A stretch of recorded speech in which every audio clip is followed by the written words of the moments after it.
Good afternoon, I'm Sean Yao and this is One News Now.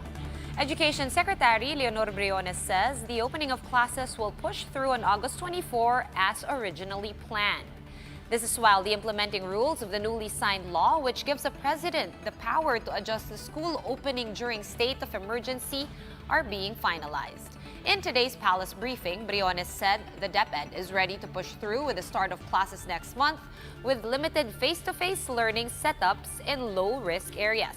She said schools that want to adapt the system should write a letter to DepEd regional directors subject to review of the Education Secretary.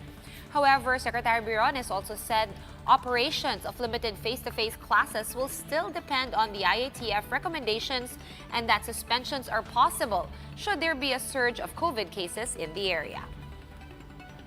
And this just in, the NBI has submitted to the Justice Department the findings of its probe into the Jolo shooting incident that happened last month.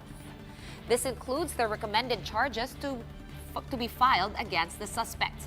At least 4 soldiers were killed in the said incident, which involved at least 9 police officers. And here are other stories we're keeping our eyes on.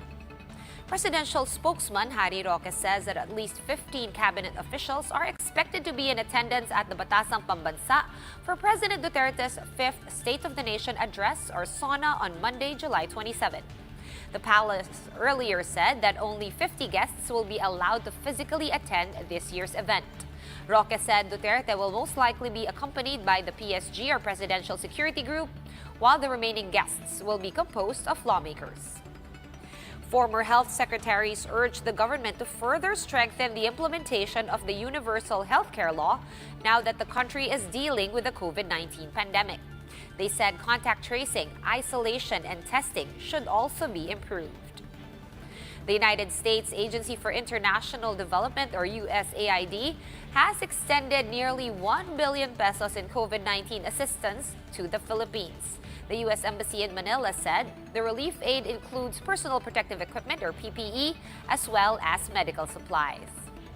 For more updates, follow News 5, The Philippine Star, and Business World online. Visit our website, onenews.ph, for more in-depth analysis. You can also catch One News on the Signal Play app. Register for a free account now at www.signalplay.com and stream One News live anytime, anywhere. I'm Sean Yao, and we are One News.